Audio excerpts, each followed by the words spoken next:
Nosso tema de hoje, nós vamos estar falando sobre intercessores e adoradores. Nosso texto, João 4:24, diz assim: importa que os que o adoram, adorem em espírito e em verdade. Amém? Esse tema sobre intercessores e adoradores é uma junção perfeita diante dos céus, amém? E que tem uma eficácia muito poderosa no reino espiritual. Porque quando nós falamos sobre intercessores, né, nós temos entendido que o intercessor é aquele que se coloca na brecha diante de Deus em favor de uma outra pessoa, amém? Certo? Então, intercessor é aquele que está diante de Deus, conversando com Deus a respeito de alguém. Todos nós fomos chamados para sermos intercessores, intercedemos. Todos nós temos situações onde precisamos interceder. Na sua família você tem seus parentes, seus familiares, muitas vezes o cônjuge, os filhos, que precisam de intercessão, de alguém que faça, entre na brecha em favor. Jesus aqui diz uma coisa, que o Pai está procurando os adoradores que adorem a Ele em espírito e em verdade. Quando nós falamos sobre a intercessão mais a adoração, eu creio que a intercessão, ela se torna mais eficaz quando ela está junto com a adoração. A adoração, ela prepara o terreno, amém? Para a intercessão. A apóstola Valnice Milhomes, ela fala sobre a importância da adoração e da intercessão. Se você for orar e tiver um tempo de oração, e você for interceder, ela fala, ore 95% do tempo adorando a Deus. E 5% intercedendo. A intercessão, ela é muito objetiva. Porque quando nós nos colocamos na posição de adorarmos, nós estamos nos preparando, nós estamos nos rendendo a Deus, nós estamos entrando em um relacionamento profundo com o Senhor. E quando nós vamos interceder, apresentar uma causa diante do Senhor, o terreno está preparado, o caminho está aberto, os céus estão abertos para que a intercessão seja eficaz. Então, intercessão não pode caminhar sem adoração. A intercessão precisa de adoração. Se você vai interceder por causas, e você tem causas para interceder, não chegue e entre já fazendo guerra espiritual. Aí chega, já vou começar a orar, já vou começar a expulsar demônio, repreender demônio aqui, repreender demônio lá, repreender as trevas. Inicia o seu período de oração com a adoração, amém? Adore ao Senhor. O que é adorar? Adorar é justamente se render ao Senhor. Adorar é você se dobrar, é você se prostrar diante dele. Como que eu fico em pé diante das lutas e das guerras? Me dobrando diante do Senhor. Aquele que está dobrado, rendido diante de Deus, não cairá diante das lutas que virão contra a tua vida. Porque você está dobrado. Tiago 4,17 fala, submetei-vos a Deus e resisti ao diabo e ele fugirá de vocês. Olha para você ver. Para você resistir ao diabo, você precisa primeiro estar rendido a Deus. Aqui fala esse render, fala o que? De adoração. Prostrado diante do Senhor. A adoração fala estar submisso à vontade dEle. A adoração fala, eu estou aberto para aquilo que o Senhor quer da minha vida. A adoração é você apresentar-se diante do Senhor e dizer, Senhor, eis-me aqui lançado aos teus pés, o que o Senhor desejar, eu estou pronto para ouvir e obedecê-lo. Então, adorar é disposição para que Deus possa falar com você, para que Deus possa moldar você para que Deus possa trabalhar na sua vida, para que possa ter mudanças. Davi esteve sujeito às mudanças que foram necessárias na vida dele, porque Davi era um adorador. Davi é chamado de um homem segundo o seu coração. E quando nós olhamos para a vida de Davi, a gente vê que ele precisou de mudanças na vida dele, amém? A gente vê que Davi foi o homem que Deus trabalhou na vida dele. Ele passou por perseguição, por injustiça, ele pecou, ele errou contra o Senhor, mas Davi, quando confrontado, ele se arrependeu. Ele não manteve uma postura dura, uma postura inflexível diante do Senhor. Ele era um homem já bem sucedido, um rei de Israel, um grande rei de Israel, um guerreiro, um homem que tinha um nome forte diante de Israel. Mas quando ele errou e pecou, e ele foi confrontado, o profeta Natan chegou a ele, confrontou ele com o seu pecado. Ele poderia, como rei, ter resistido e dito: isso é mentira, não foi assim. Mas não, quando ele foi confrontado, ele se prostrou, ele se dobrou diante do Senhor, e ele foi para os pés do Senhor, se arrependeu, pediu perdão, e nunca mais voltou a cometer aquele pecado. Então, Davi, ele esteve sujeito a ser trabalhado por Deus, por causa do coração de adorador. E aí Deus está dizendo: eu estou procurando adoradores, amém? Deus não diz: eu estou procurando pregadores. Deus não diz: eu estou procurando homens muito inteligentes, homens muito sábios segundo a sabedoria humana. Deus diz: eu estou procurando o quê? Adoradores. A única maneira de nós ficarmos em pé é adorando a Deus. A única maneira da gente resistir aos ataques de Satanás é adorando a Deus. É o seu lugar de proteção, amém? O lugar de adoração é onde o diabo não ousa entrar. O diabo não ousa acessar o lugar de adoração. É aquele lugar de quebrantamento, aquele lugar de rendição, aquele lugar onde teu coração está lançado diante do Senhor. É onde você rasga o teu coração diante dele, onde você expõe quem você é, amém? É o seu lugar de vulnerabilidade para Deus. Quanto mais vulneráveis nós estamos ao Senhor, mais nós estamos protegidos do maligno, amém? Mais nós podemos resistir. Por isso, sujeitai-vos a Deus, estejam vulneráveis ao Senhor, estejam totalmente à disposição dele, e você vai resistir o diabo, e ele vai ter que fugir. Resistir é batalha, resistir é guerra espiritual, amém? Resistir é guerra espiritual. Então, quando você entra na batalha espiritual, você está oferecendo resistência ao diabo. Mas quando você mergulha em adoração, você está se rendendo a Deus. Eu estou me rendendo a Deus e resistindo ao diabo. Me rendendo a Deus, resistindo ao diabo. É a única maneira de eu conseguir resistir ao diabo. Amém? Certo? Então, a adoração mantém a igreja em pé. Se nós trocarmos e tentarmos gerar algo artificial, o que é algo artificial? Alguma coisa parecida com adoração, mas não é adoração. Porque nós podemos criar até métodos, né? Métodos bons, que parecem adoração, uma música boa, uma programação boa, uma liturgia boa, legal, um ambiente bom, iluminado, tudo isso vale. Mas se for uma tentativa de substituir a adoração, nós estamos caminhando para a falência. Né? Estamos caminhando para a falência. Se nós trocarmos a verdadeira adoração que Jesus está buscando por uma tentativa falsa de aparência de pseudo-adoração, nós estamos falhando, porque Deus não está procurando os técnicos da adoração, amém? Deus está procurando os adoradores. É isso que o olho de Deus está procurando sobre a terra. E como nós falamos, o adorador, ele é alguém que se rende. Adorador é alguém que se torna vulnerável diante do Senhor, amém? É alguém que sabe que só pode vencer se Deus estiver com ele. Davi disse: eu não posso vencer os meus inimigos se o Senhor não for comigo. Quando ele foi enfrentar o gigante, ele não confiou na habilidade que ele tinha de lançar pedra.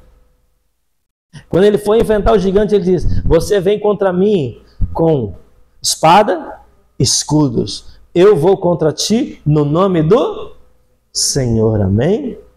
A pedrinha era um instrumento para atingir o gigante, mas quem daria o tombo no gigante era o Senhor. Amém? Certo? Então, quando nós vamos entender que nós vamos interceder, nós entramos em batalha espiritual, em guerra espiritual. E nós só podemos resistir porque estamos submissos ao Senhor. Nós olhamos para a Bíblia, nós vemos muitos homens que Deus levantou e Deus usou poderosamente para mudar a história da nação de Israel, para trazer impacto no seu tempo. E eu quero dizer, você é essa pessoa que Deus quer levantar. Você é essa pessoa. Aí você fala, mas quem sou eu? Quem é você em você? Quem sou eu em mim mesmo? Nada, mas eu no Senhor posso todas as coisas. Paulo diz, eu posso todas as coisas naquele que me fortalece. E os homens que Deus usou foram homens que entenderam que eles podiam todas as coisas no Senhor. Amém? Ezequiel 14:14, Jeremias 15:1 nos fala sobre 5 homens. Amém? Né? Vamos abrir lá. Ezequiel 14:14.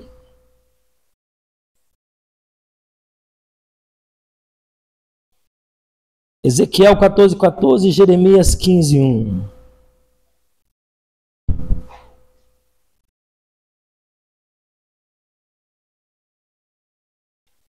Pode ler para mim? Ezequiel 14:14.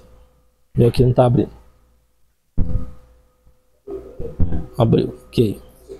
Ainda que homens notáveis, exemplos de livramento, como Noé, Jó e Daniel, estivessem nesta cidade, por causa da retidão que demonstrarão, eles só conseguiriam livrar a si mesmos. Oráculo de Yahweh, Senhor Deus. Amém? Então, Ezequiel 14:14 fala sobre 3 homens intercessores. E Deus disse para o povo como não estava rebelde contra o Senhor, ele diz, ainda que estivesse no meio de vocês, esses 3 homens, ele cita quem que é? Noé, Daniel e Jó. Ainda que ele estivesse no meio de vocês, né? Pela sua justiça, salvaria apenas suas próprias vidas. Jeremias 15:1 nos fala sobre, disse-me, porém, o Senhor, ainda que Moisés e Samuel se pusessem diante de mim, meu coração não se inclinaria para este povo. Lança-os de diante de mim e saiam. Deus olhou para o povo e viu tanta rebeldia, tanta obstinação, tanto pecado, tanta dureza do coração, que ele cita mais 2 intercessores, Moisés e Samuel. Ele diz, ainda que Moisés e Samuel se pusessem diante de mim, o meu coração não se inclinaria para esse povo. Então aqui nesses 2 textos, há 5 homens no Velho Testamento, né, que encontraram graça diante do Senhor, que foram tremendos intercessores, ok? Quais são as coisas, quais são as qualidades, o que esses homens tiveram que chamava tanto a atenção do Senhor, ao ponto de ele dizer e citar os seus nomes como intercessores, amém? Vamos começar pelo primeiro, Noé, Gênesis capítulo 6, versículo 8. O diferencial de Noé. Noé foi o homem que encontrou benevolência diante do Senhor. Deus disse assim, a terra está toda corrompida, vou destruir a terra. Vou destruir a terra. E aí Deus olhou e viu um homem chamado Noé e a sua família. E Noé foi achado justo diante do Senhor. Por quê? Porque ele era o único que buscava a Deus. O único que buscava a Deus. Muitas vezes nós podemos nos encontrar em uma situação de desânimo, como alguém que Deus levantou e quer usar na sua casa, na sua família, no seu trabalho, na igreja, na cidade, no bairro, na nação, em certas determinadas situações, e a gente diz, poxa, ninguém quer orar. Ninguém quer interceder, ninguém quer buscar a Deus. E aí muitas vezes nós nos sentimos abatidos. Culto de oração sempre é uma guerra. Em nome de Jesus nós vamos ter um dia que nós vamos estar com esse lugar cheio, lotado de gente clamando a Deus, amém? e dizer: meu Deus, o dia de buscar a tua face, o dia de interceder é o dia que eu vou estar lá. E às vezes, num culto de oração, num culto de intercessão, né, não são todos que vêm. Alguns não vêm porque não têm condições de vir, outros não vêm porque não entenderam ainda. É entendimento. Oração rasga os céus, irmão. Deus não se move na terra se não for pela oração do seu povo. Tem muitas vitórias que estão presas no reino espiritual porque as pessoas não buscam. Noé, na sua geração, a Bíblia diz que Noé era o único que buscava Deus. Todo o restante estava distante de Deus. Não cria que Deus existia. Zombavam dele, porque ele estava buscando e obedecendo ao Senhor. Um comando que Deus disse para ele: olha, Noé, eu vou trazer destruição na terra.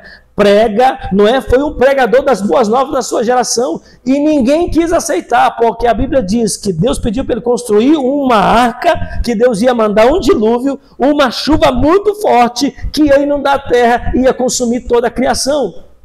E aqueles que ouvissem a palavra das boas novas dita por Noé, seria salvo, entraria na arca e receberia salvação. Mas ninguém. A Bíblia diz que só Noé e a sua família entrou. Mas Noé não desistiu de construir a arca. Noé não parou de interceder.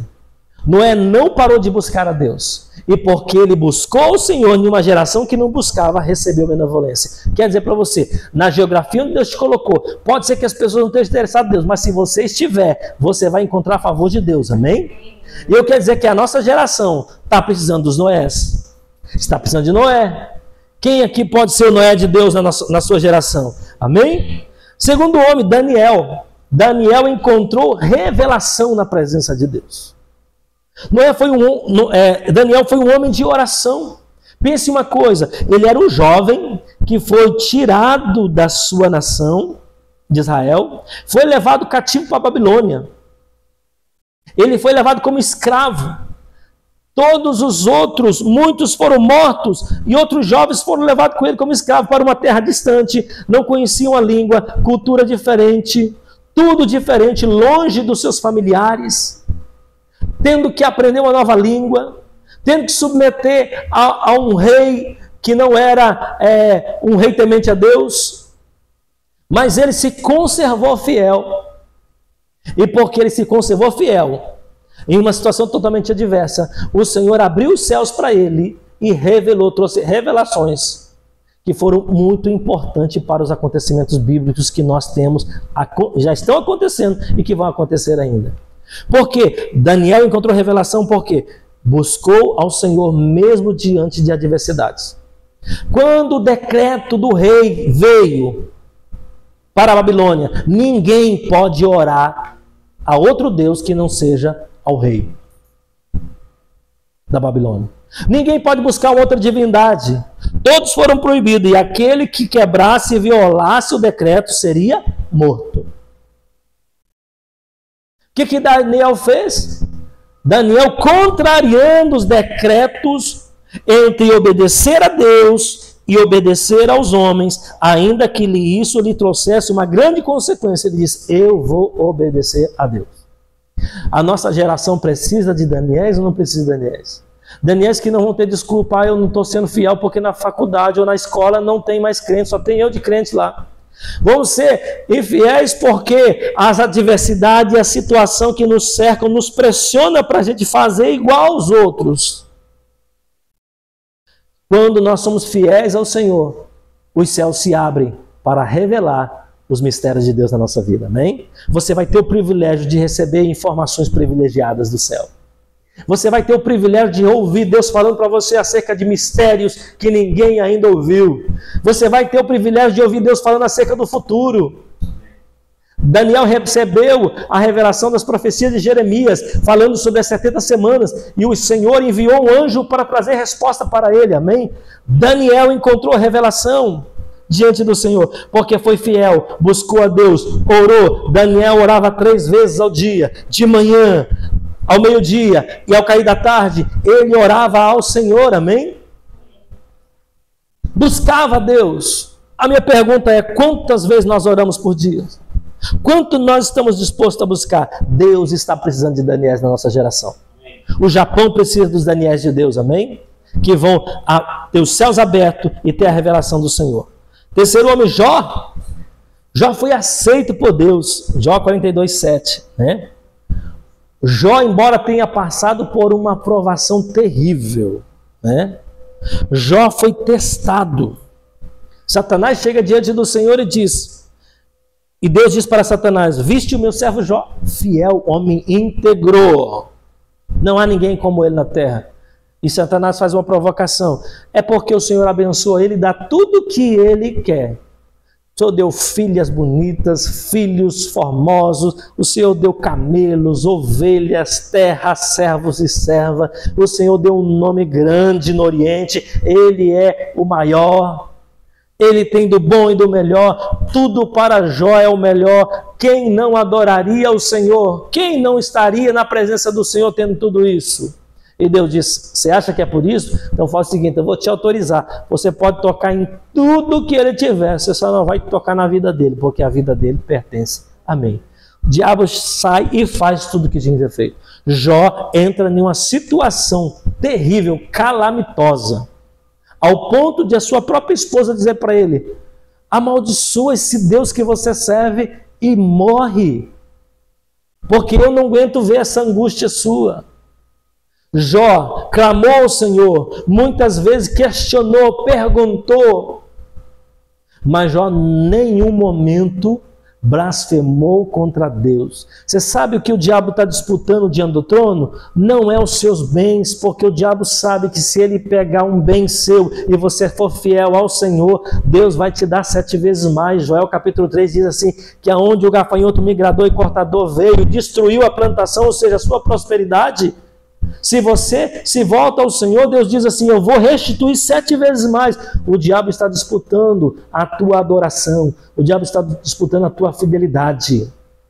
É isso que ele quer. Ele testou Jesus em Mateus capítulo 4, no deserto. Quando ele chegou para Jesus, a proposta dele é assim: olha, me adore que eu te darei todos os reinos da terra. Se prostrado me adorares. Olha só com quem. Satanás é muito sujo, né? É muito escroto, né? Ele vai no Filho de Deus, Jesus, e diz: se você se prostrar e me adorar, eu te darei todos os reinos da terra. Tudo isso aqui foi me entregue, e eu dou a quem eu quiser. E Jesus diz para ele, está escrito na palavra: somente ao Senhor teu Deus adorarás, somente a Ele prestarás culto. Então o diabo está disputando algo muito precioso. O diabo é espírito, ele não usa matéria, ele não é materialista. Ele é espírito, ele quer a tua alma. O que ele quer? A tua adoração, a tua atenção, a tua devoção, o teu tempo. Ele quer a tua admiração. Foi por isso que ele disse diante de Deus: toca, eu quero ver se ele não blasfema contra o Senhor. Por que o diabo não acredita que pode ter fidelidade? Porque ele é infiel.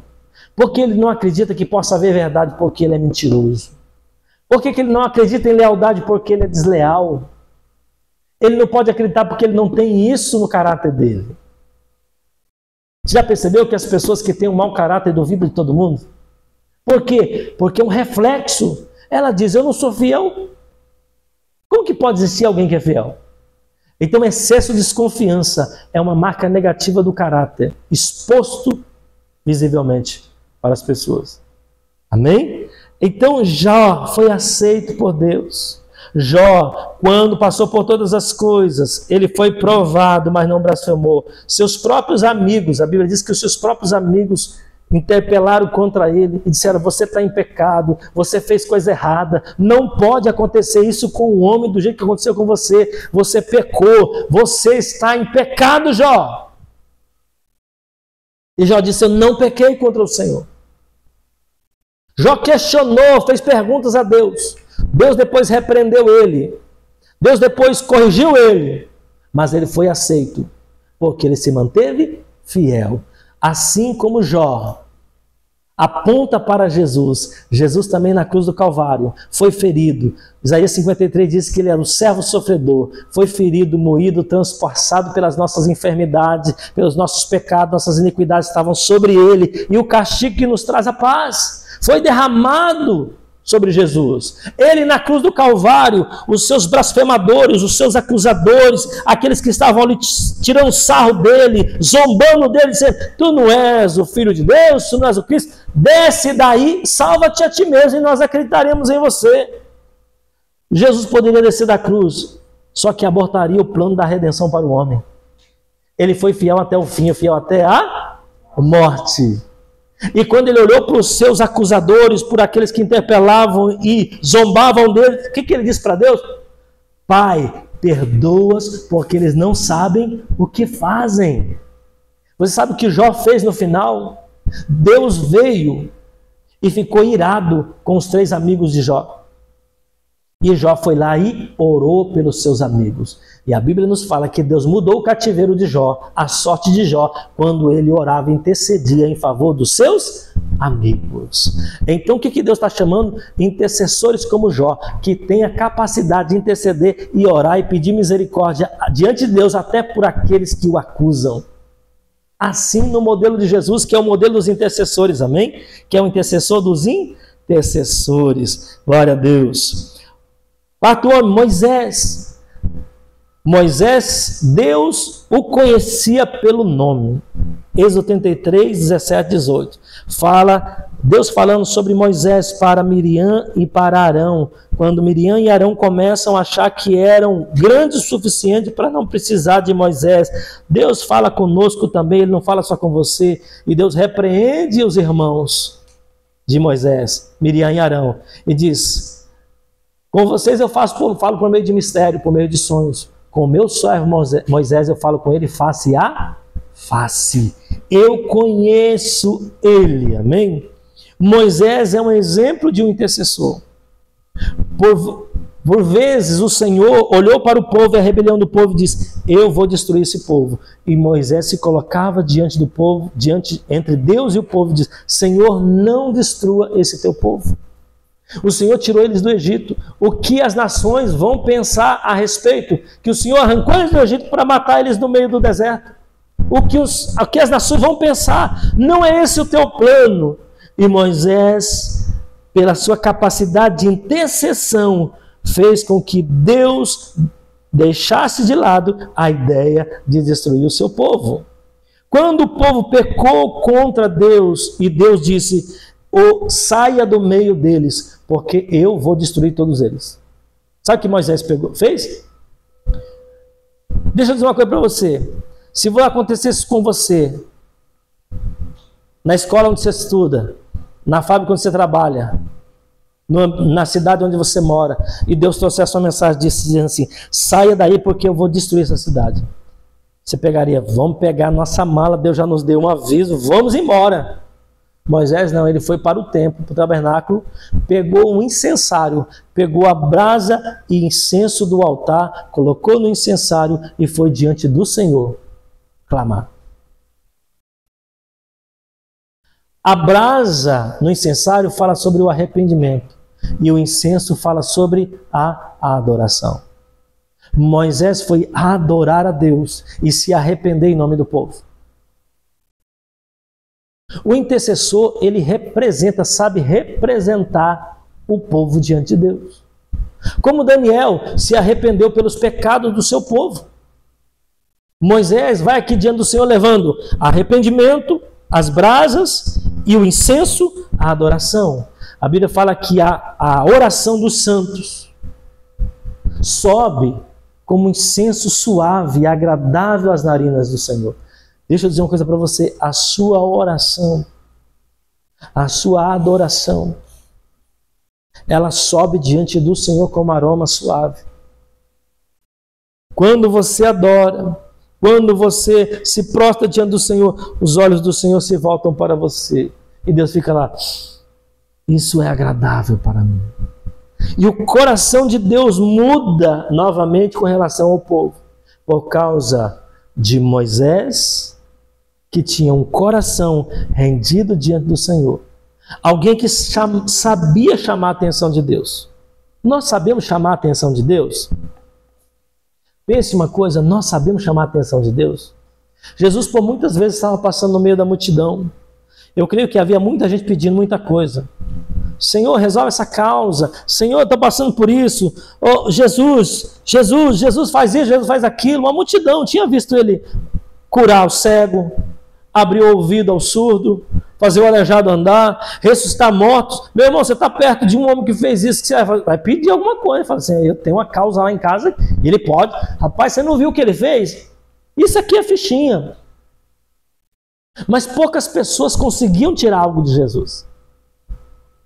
Quando nós olhamos na Bíblia, os evangelhos fazem questão de enfatizar algumas pessoas que conseguiram atrair a atenção de Jesus. A mulher do fluxo de sangue vem rastejando por baixo de todo mundo, vai e toca nas vestes de Jesus. Jesus para e diz, ei, alguém me... Os discípulos dizem, poxa Jesus, uma multidão que cerca o Senhor, um aperta de cá, outro aperta de lá, puxa a sua veste, querendo sua atenção, e o Senhor vai dizer que alguém te tocou. Desde que nós saímos tem centenas de pessoas te tocando. E ele diz, não, mas alguém me tocou de maneira diferente, porque eu senti que de mim saiu virtude.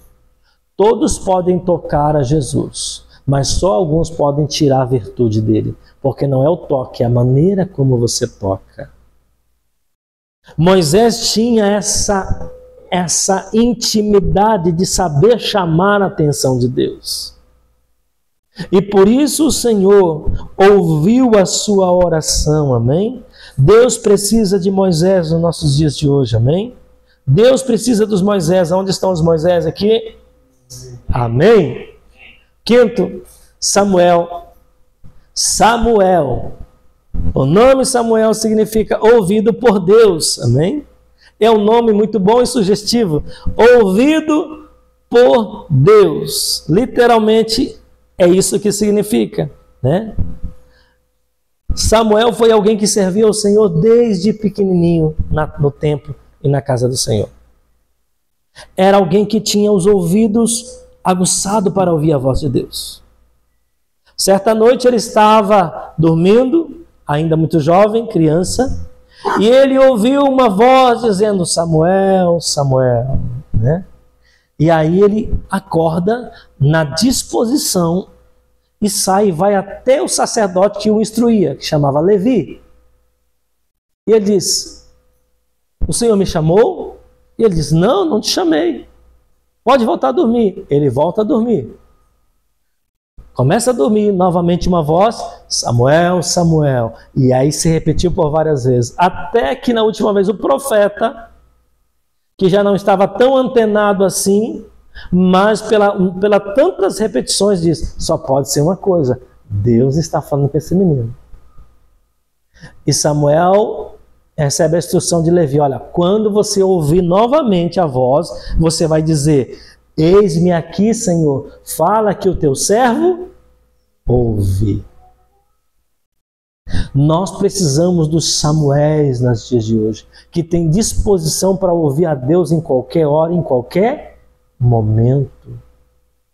Nós precisamos dos Samuéis que têm a capacidade de acordar cedo para interceder, para buscar a presença dele. Nós precisamos dos Samuéis que Deus pode gritar assim, Samuel, que hora que é? 3 horas da madrugada. Pelo amor de Deus, isso é hora de acordar. E a gente tem a disposição de acordar e dizer, eis-me aqui, Senhor, fala que o teu servo ouve. Nós temos muita gente falando, mas pouca gente ouvindo. Nós muitas vezes estamos falando muito, mas ouvindo pouco. Deus precisa de homens que tenham um ouvido aguçado para ouvir a voz dele. Samuel foi considerado um dos maiores profetas. A Bíblia fala que nenhuma das palavras que foram profetizadas por Samuel caíram por terra. Eu digo, por que não caíram por terra? Porque antes de falar ele ouvia. Antes de falar ele ouvia. Então ele não falava o que estava no seu coração meramente, ele falava o que vinha de Deus ao seu coração. Ele não falava de si, mas falava do Senhor. A nossa geração precisa dos Samuéis. Que você possa ser esse homem, essa mulher. Quando eu falei aqui de homens, usando homens do Velho Testamento, de profetas, homens de Deus, isso vale para as mulheres de Deus. É o que dizermos de Esther, que foi uma rainha levantada pelo Senhor para um momento tão crítico de Israel, onde o povo judeu seria destruído, ela entra na presença do rei, correndo o risco de perder a sua vida, mas em uma causa, intercedendo pelo seu povo e pelo livramento do seu povo, e recebe favor do rei, amém? Assim eu creio que Deus levanta mulheres, amém? Débora, uma grande profetisa, que lutou batalhas e venceu no nome do Senhor, e foi considerada uma grande mulher, uma general do Senhor, amém? Então, que diremos de Ana, a mãe de Samuel? Que diremos de Maria, a mãe de Jesus, o útero emprestado para gerar o Salvador, que quando o anjo do Senhor veio trazer a mensagem e disse para ela, graciada entre todas as mulheres, eis que você dará à luz. E ela disse, eu sou uma menina, eu não sou casada, sou virgem, como posso eu gerar? Ele diz, o ser que será gerado de ti, será gerado pelo Espírito Santo. Ela se colocou correndo o risco. Como que você diria para alguém, estou grávida de quem? Do Espírito Santo. Ah, conta outra. Beleza, tudo bem. Você está grávida de quem mesmo? Do Espírito Santo. Você sabe o risco que Maria correu de ser morta e apedrejada? Se o pretendente dela, que já estava ali, já acordado, José, não recebesse uma visitação do anjo do Senhor e não fosse anunciado para ele, olha, pode receber Maria, porque o ser que está sendo gerado dentro dela é o Salvador, o Messias. Como seria? Ela confiou no Senhor e ela disse, eis aqui a tua serva, que se cumpra a tua vontade na minha vida. Amém? Precisamos das Marias, precisamos das Esther, precisamos das Déboras, precisamos das Rutes, precisamos das Anas, precisamos de tantas mulheres que Deus levantou. Amém? Que você seja este homem chamado por Deus e essa mulher, esse intercessor adorador que rasga os céus e traz a vontade do soberano sobre a terra. Amém? Em nome de Jesus. Glória a Deus. Vamos ficar em pé então e nós vamos orar nesse momento, e eu quero que você receba hoje uma unção de Deus na tua vida, amém?